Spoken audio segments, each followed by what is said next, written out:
साथ है ना। तो कंटिन्यूटी के बारे में हम लोग डिस्कशन किया था। कंटिन्यूटी चेक करने के लिए हम लोग क्या करते हैं, दो ही तरीका है, आप ग्राफ बना के देख लो, क्या ग्राफ बना के देख लो। अगर ग्राफ में कोई ब्रेक नहीं है कि नहीं, और ग्राफ में कोई वॉइड नहीं है, ये आपका ग्राफ कंटिन्यूअस है, तो फिर दिया गया फंक्शन क्या होगा, कंटिन्यूअस होगा। लेकिन सारे फंक्शन के ग्राफ बना कैसे पाओगे, पॉसिबल ही नहीं है भाई। कोई सिंगल फंक्शन तो आने वाला है नहीं कि इसी में अलजेब्रिक फंक्शन आ जाए, ट्रिग्नोमेट्रिक फंक्शन आ जाए, वो तो एडिशन या सब्ट्रैक्शन के फॉर्म में आएगा ना। क्या आपका जो क्वेश्चन होगा, जैसे ये क्वेश्चन है, अब हमको एक सिंगल मॉड का ग्राफ पता है, अगर इसका हमको ग्राफ पता करके देखना हो कि वन पे कंटिन्यूअस है कि नहीं है, टाइम टेकन होगा। हमारे पास एक मैथमेटिकल टूल होना चाहिए ना, हमारे पास क्या होना चाहिए, एक मैथमेटिकल टूल होना चाहिए जिससे कि हम पता कर सकें कि दिया गया फंक्शन क्या है, कंटिन्यूअस है कि नहीं, कंटिन्यूअस है कि नहीं। उसके लिए हमारे पास है कॉन्सेप्ट है क्या, हम लेफ्ट हैंड लिमिट निकाल लें, राइट हैंड लिमिट निकाल लें, और जिस पॉइंट पे लिमिट हमने निकाला है अगर उसी पॉइंट पे फंक्शन की वैल्यू हमको मिल जाए और तीनों अगर इक्वल हो, मतलब लेफ्ट हैंड लिमिट भी इक्वल हो राइट हैंड लिमिट के, दैट मींस लिमिट का उस पॉइंट पे एग्जिस्ट होना कंपलसरी है और उस पॉइंट पे हमको फंक्शन की वैल्यू भी मिलना चाहिए। अगर ऐसा है तो दिया गया फंक्शन क्या होगा, कंटिन्यूअस होगा। तो यही काम करते हैं। अब प्रॉब्लम ये है कि ये फंक्शन अभी हमारे किसी काम का नहीं है, क्योंकि हमको कंटिन्यूटी चेक करने के लिए प्रॉपर फंक्शन होना चाहिए। हमको अगर left hand limit right hand limit निकालना तो हमारे पास क्या है, एक प्रॉपर फंक्शन होना चाहिए। अब ये फंक्शन प्रॉपर तो है नहीं, हमको लिमिट निकालने के लिए क्या हमारा फंक्शन होना चाहिए ना। तो अब हमको देखो पता होना चाहिए, मॉडुलस के बारे में पता होना चाहिए, बेसिक आइडिया मॉडुलस के बारे में होना चाहिए।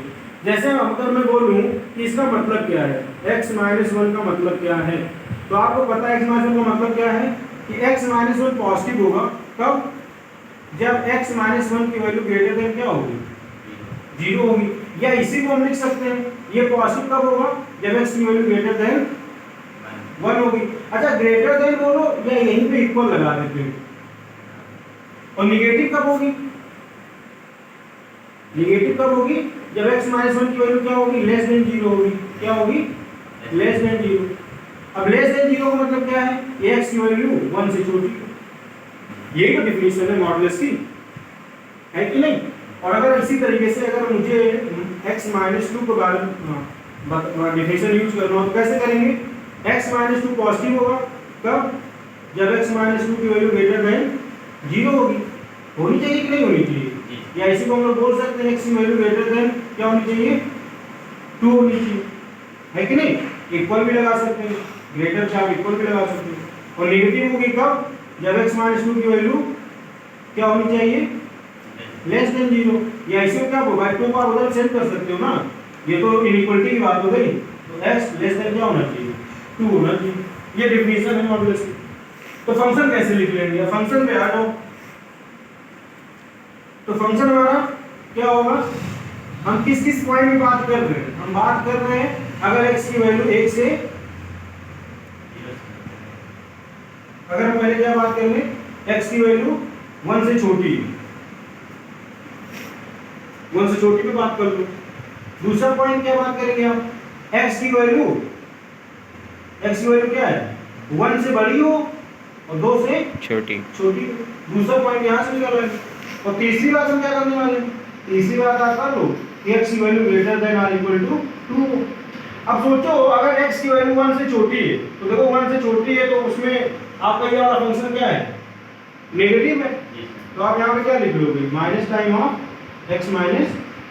हम इसकी बात की है ना, अगर 1 से छोटी है तो आपको क्या दिखाई दे रहा है कि जो x-1 का जो मॉडुलस वो नेगेटिव है। अगर कोई वैल्यू 1 से छोटी है इसका मतलब 2 से भी छोटी होगी, मतलब 1 से छोटी 2 से भी छोटी होगी, इसका मतलब ये वाला फंक्शन भी क्या होने वाला है, नेगेटिव होने वाला